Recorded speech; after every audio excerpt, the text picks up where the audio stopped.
Practice Test D. Section 1. Listening Comprehension.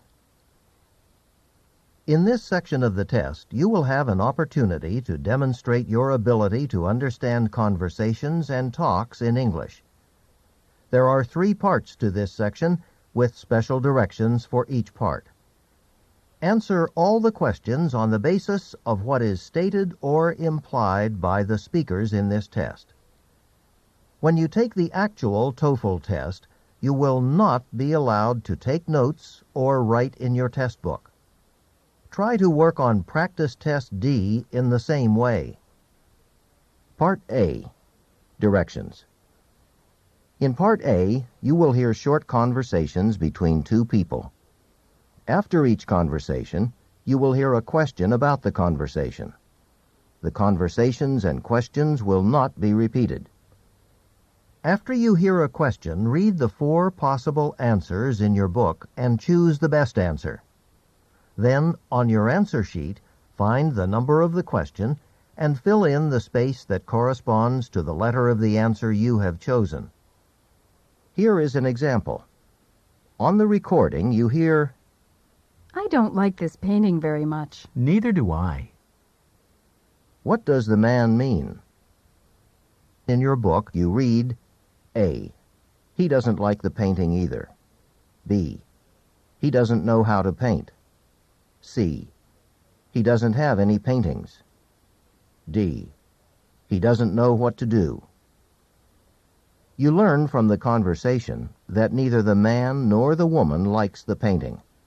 The best answer to the question, "What does the man mean?" is A. He doesn't like the painting either. Therefore, the correct choice is A. Go on to the next page.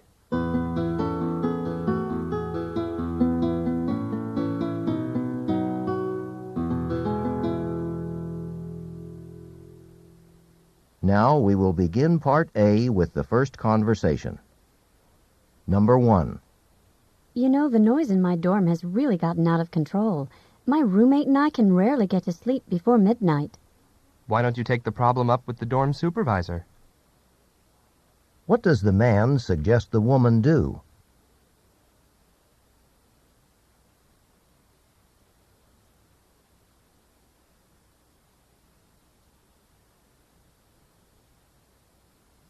Number 2.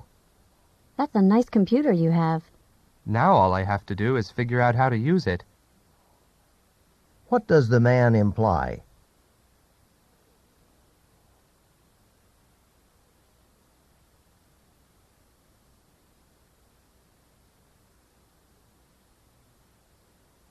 Number 3. Your little nephew is growing by leaps and bounds. Yes, he must be at least 3 feet tall already. What do the speakers say about the woman's nephew?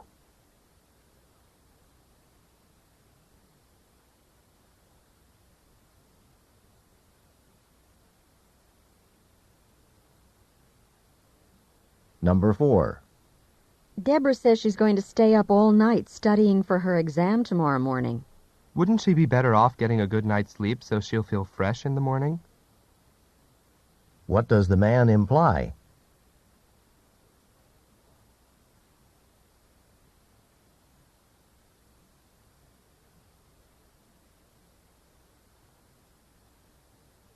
Number 5. Did you pick up your letter at the post office? No, I got my roommate to do it. What happened to the letter?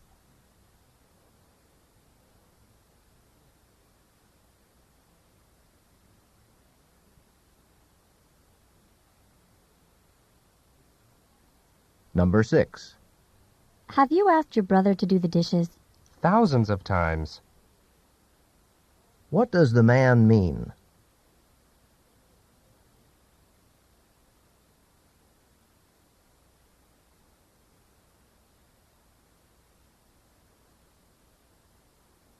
Number 7. Tom and I are having a party next week. We wondered if you and Jill would be free to join us. Sounds great, but I better talk to Jill before we say yes. What does the man imply?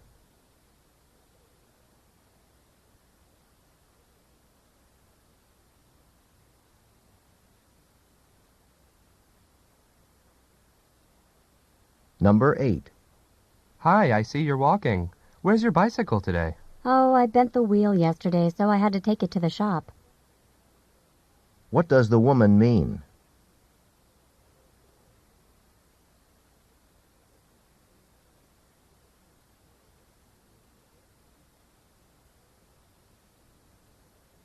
Number 9.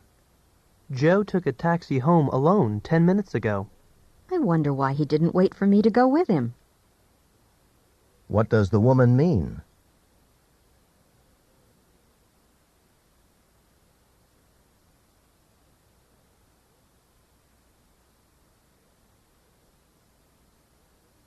Number 10. I hear your older sister is on the Olympic team and on the honors list. She must be quite a person. She sure is. I've always looked up to her. What does the man say about his sister?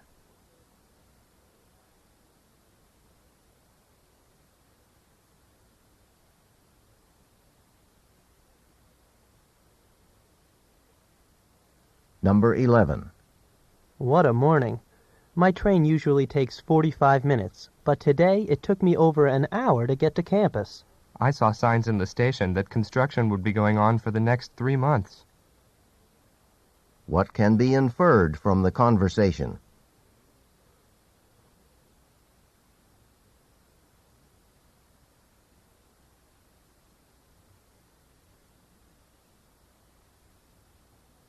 Number 12. On my way up to your office, I found this briefcase in the elevator. What do you think I should do? Take it to the receptionist. The lost and found box is there.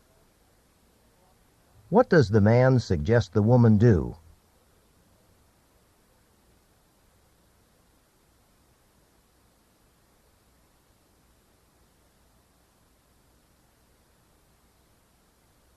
Number 13.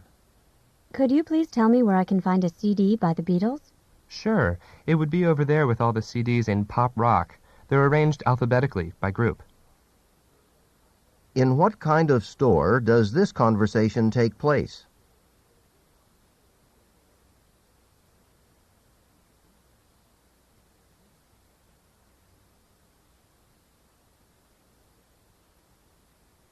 Number 14. Have you heard that Professor Jones is retiring? Yes, the faculty won't find anyone to fill her shoes. What does the woman imply about Professor Jones?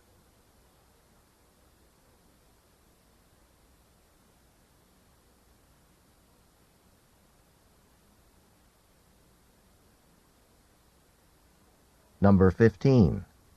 What a wonderful performance! The marching band has never sounded better. Thanks. I guess all those hours of practice are finally paying off. What does the woman mean?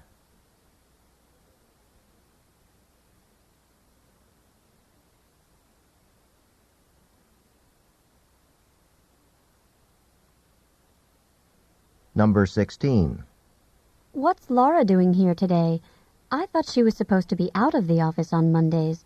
She decided she'd rather have Fridays off instead. What can be inferred about Laura?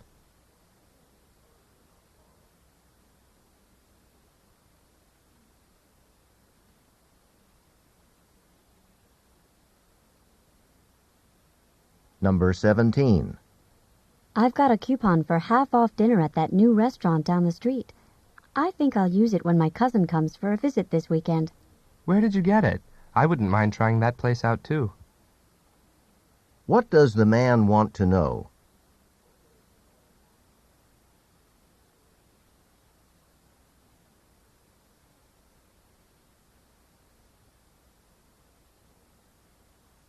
Number 18. I'm thinking of getting a new printer. I'd invest in a laser printer. The print quality's much better. What does the woman mean?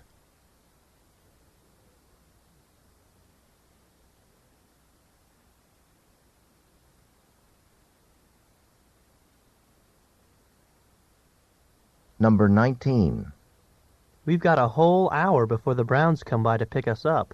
Yeah, but we better get moving. What does the woman suggest they do?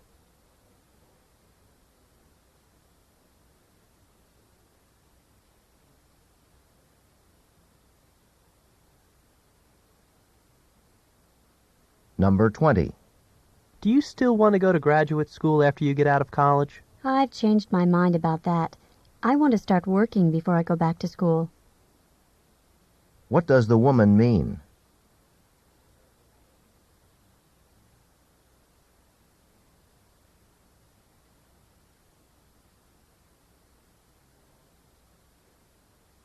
Go on to the next page.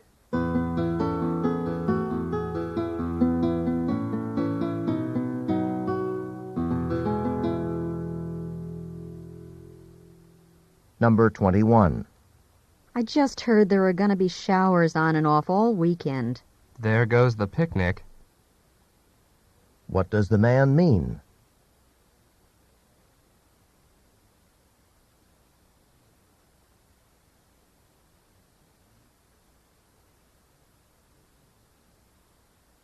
Number 22. I'm getting worried about Jennifer. All she talks about these days is her volleyball team, and all she does is practice. Her grades will fall for sure. Let's try to find her after dinner and talk some sense into her. What are the speakers probably going to tell Jennifer?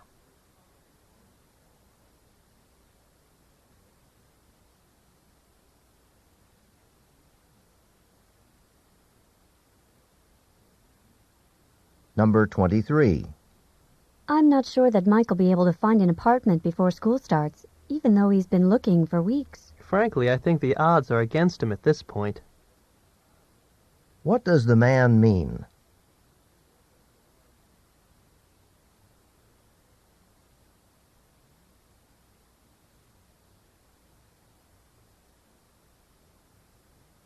Number 24. I'm not accustomed to using a gas stove. It's simple. Just turn the knob until the burner lights, then adjust the flame. What is the man going to do?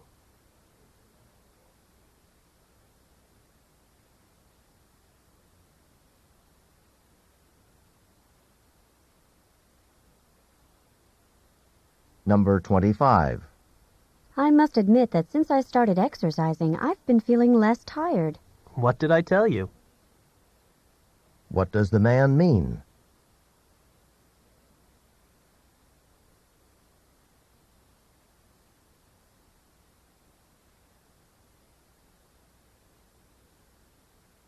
Number 26. The subway sure is packed this morning. Yeah, it's a pain, but if we all drove every day, we wouldn't be able to breathe in this city. What does the woman imply?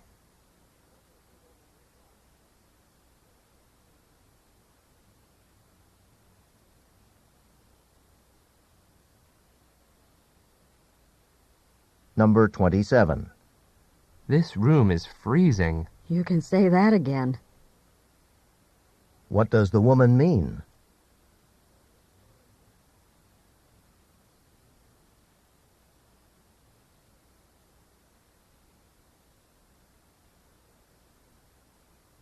Number 28. I'm really sorry my article didn't make the deadline. I guess I held up everything, huh? Well, not exactly. But I wouldn't look for it in this month's newsletter. What does the woman imply?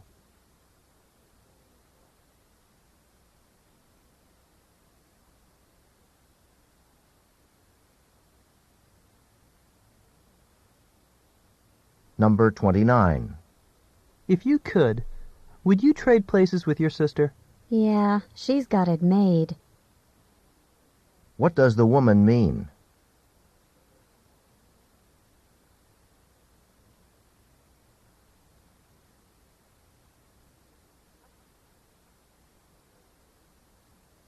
Number 30.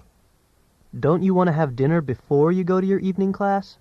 I'll grab a snack at the break. That should hold me over till I get back. What will the woman probably do?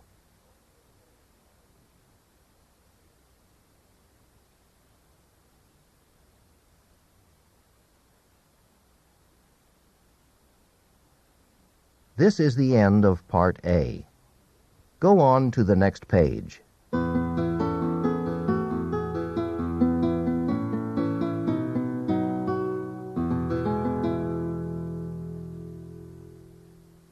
Now read along as the directions for Part B are being read.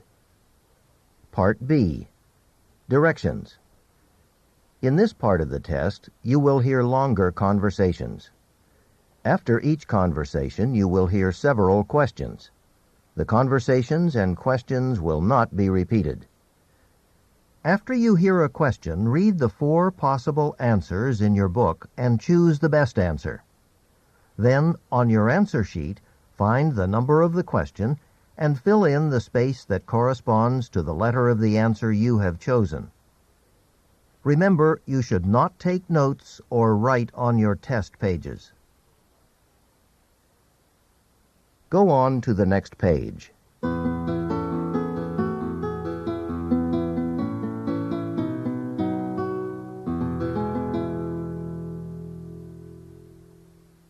Now we will begin Part B with the first conversation. Questions 31 through 35. Listen to a telephone conversation about student housing.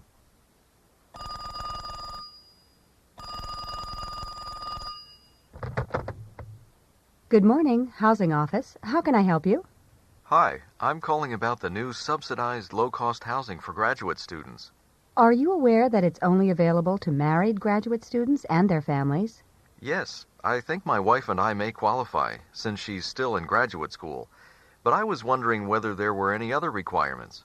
Well, unless you have more than one child, you have to have a combined annual income that's less than $15,000. I'm working as a part-time research assistant, so that's no problem. But right now we're living with my wife's parents. Does that mean we'd have to include their income too? Not necessarily. Why don't you stop by our office so I can give you some forms to fill out and explain everything in more detail? That sounds like a good idea. Would tomorrow morning be all right? The afternoon might be better. It can be pretty crazy around here on a Friday morning. All right then. I'll try to make it in the afternoon. Is there anyone special I should ask for? You can ask for me, Susan Davidson, or my assistant, Bill Brown. Number 31. Why does the man call the woman?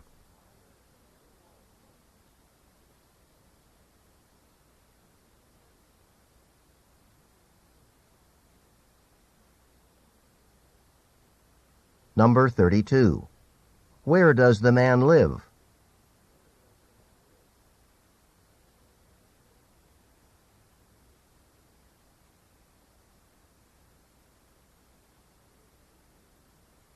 Number 33. Why does the man believe he's eligible for low-cost housing?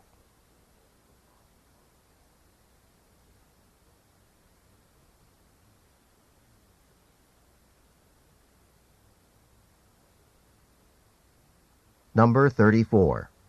What can be inferred about the man?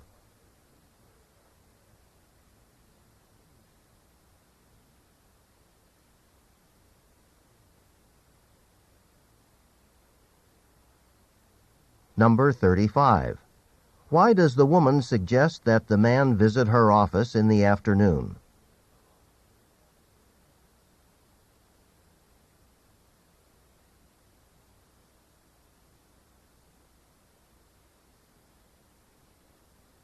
Questions 36 through 38.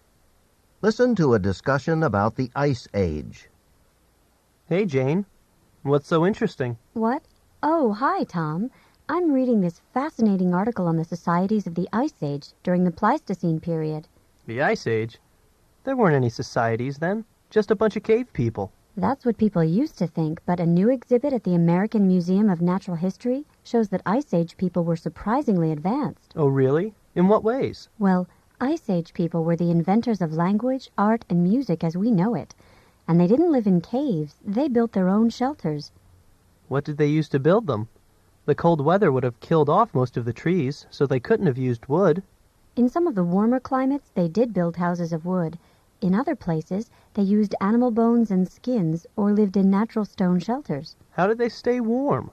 Animal skin walls don't sound very sturdy. Well, it says here that in the early Ice Age, they often faced their homes toward the south to take advantage of the sun, a primitive sort of solar heating. Hey, that's pretty smart. Then people in the late Ice Age even insulated their homes by putting heated cobblestones on the floor. I guess I spoke too soon. Can I read that magazine article after you're done? I think I'm going to try to impress my anthropology teacher with my amazing knowledge of Ice Age civilization. What a show-off. Number 36. What did the man think about people of the Ice Age?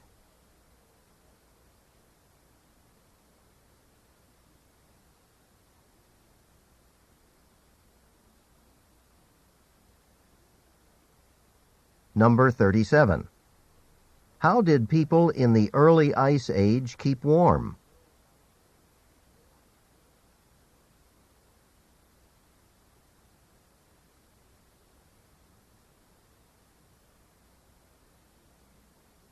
Number 38.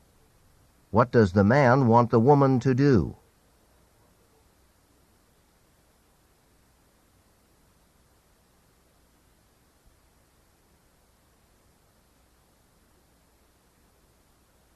This is the end of Part B. Go on to the next page.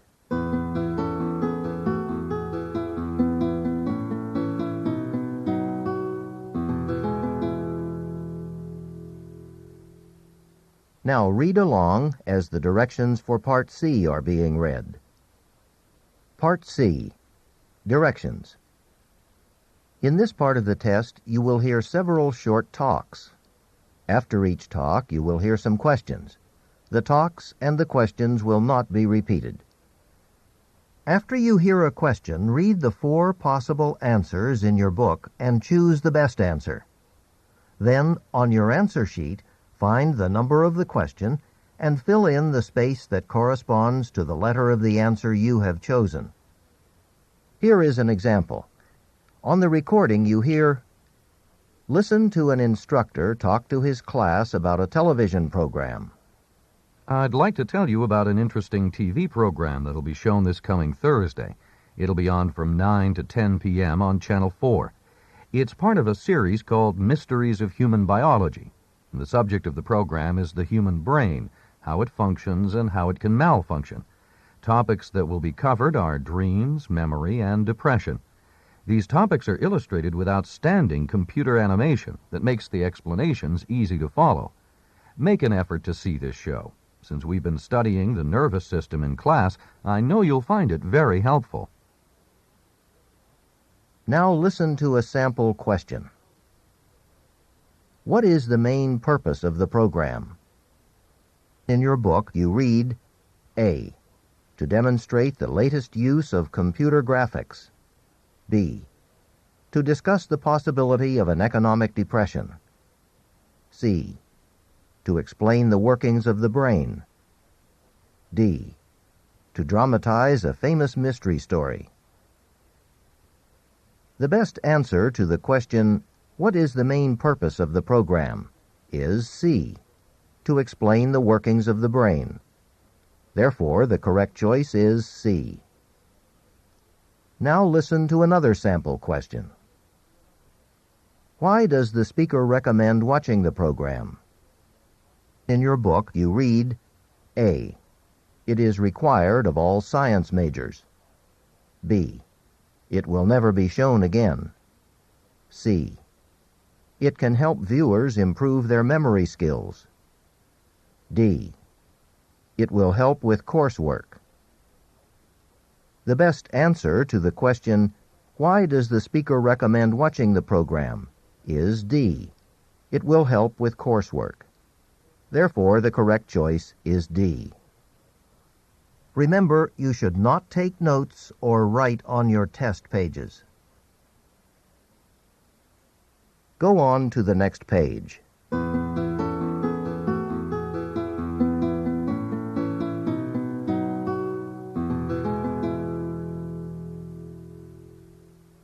Now we will begin Part C with the first talk.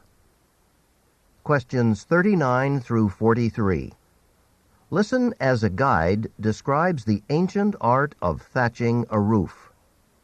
Welcome to the Four Winds Historical Farm, where traditions of the past are preserved for visitors like you. Today, our master thatchers will begin giving this barn behind me a sturdy thatched roof, able to withstand heavy winds and last up to 100 years. How do they do it? Well, in a nutshell, thatching involves covering the beams or rafters, the wooden skeleton of a roof, with reeds or straw. Our thatchers here have harvested their own natural materials for the job, the bundles of water reeds you see lying over there beside the barn.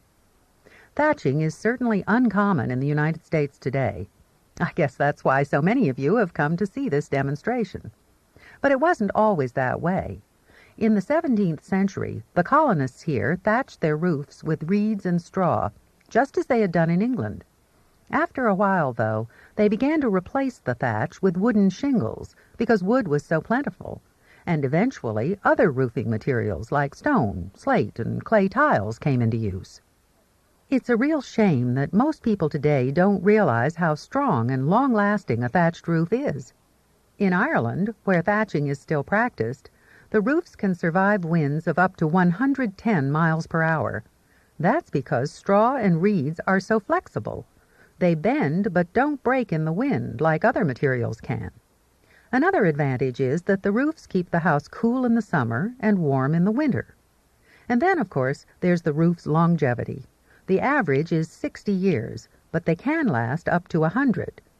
With all these reasons to start thatching roofs again, wouldn't it be wonderful to see this disappearing craft return to popularity? Number 39.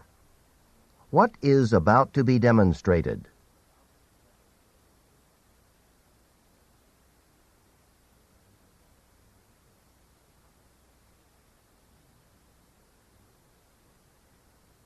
Number 40. What are thatched roofs made of?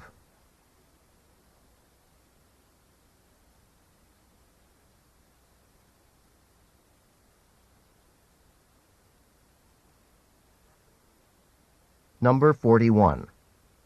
According to the speaker, why did thatching die out in the United States?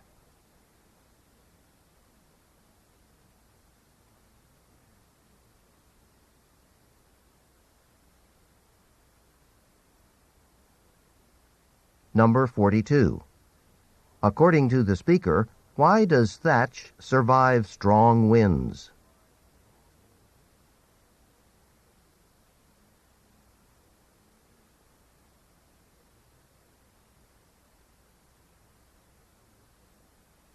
Number 43.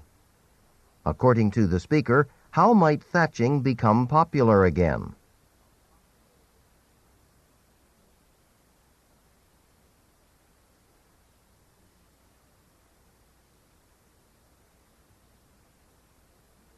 Questions 44 through 46. Listen to a radio news story. A lot of people in the United States are coffee drinkers. Over the last few years, a trend has been developing to introduce premium specially blended coffees known as gourmet coffees into the American market. Boston seems to have been the birthplace of this trend. In fact, major gourmet coffee merchants from other cities like Seattle and San Francisco came to Boston, where today they're engaged in a kind of coffee war with Boston's merchants. They are all competing for a significant share of the gourmet coffee market. Surprisingly, the competition among these leading gourmet coffee businesses will not hurt any of them. Experts predict that the gourmet coffee market in the United States is growing and will continue to grow to the point that gourmet coffee will soon capture half of what is now a $1.5 million market and will be an $8 million market by 1999. Studies have shown that coffee drinkers who convert to gourmet coffee seldom go back to the regular brands found in supermarkets. As a result, these brands will be the real losers in the gourmet coffee competition. Number 44. What is the main topic of the news story?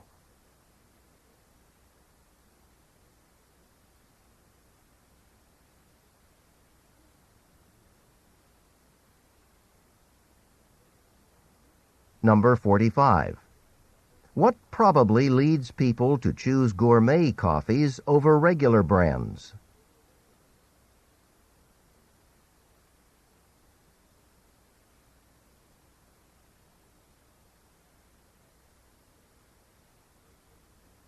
Number 46.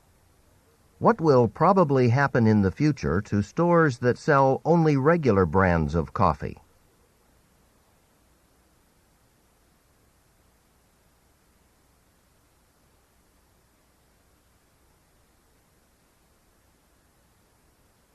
Questions 47 through 50. Listen to part of a talk in an art history class. You may remember that a few weeks ago we discussed the question of what photography is. Is it art, or is it a method of reproducing images? Do photographs belong in museums, or just in our homes? Today I want to talk about a person who tried to make his professional life an answer to such questions. Alfred Stieglitz went from the United States to Germany to study engineering. While he was there, he became interested in photography and began to experiment with his camera. He took pictures under conditions that most photographers considered too difficult. He took them at night, in the rain, and of people and objects reflected in windows. When he returned to the United States, he continued these revolutionary efforts. Stieglitz was the first person to photograph skyscrapers, clouds, and views from an airplane. What Stieglitz was trying to do in these photographs was what he tried to do throughout his life: make photography an art. He felt that photography could be just as good a form of self-expression as painting or drawing. For Stieglitz, his camera was his brush.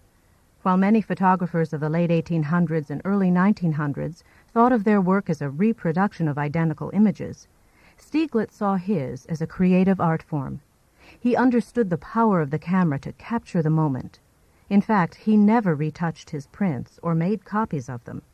If he were in this classroom today, I'm sure he'd say, "Well, painters don't normally make extra copies of their paintings, do they?"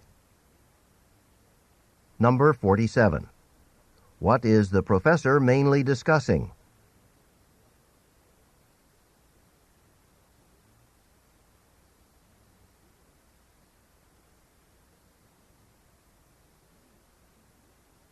Number 48.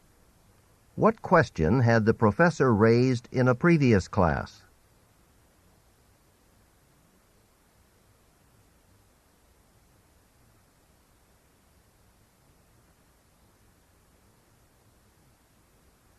Number 49. What does the professor imply about the photographs Stieglitz took at night?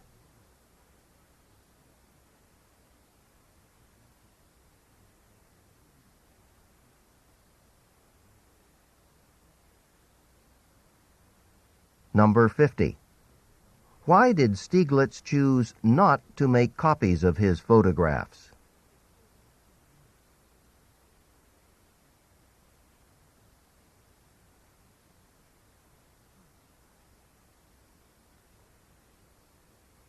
This is the end of Section 1 of Practice Test D. Set your clock for 25 minutes and begin work on Section 2.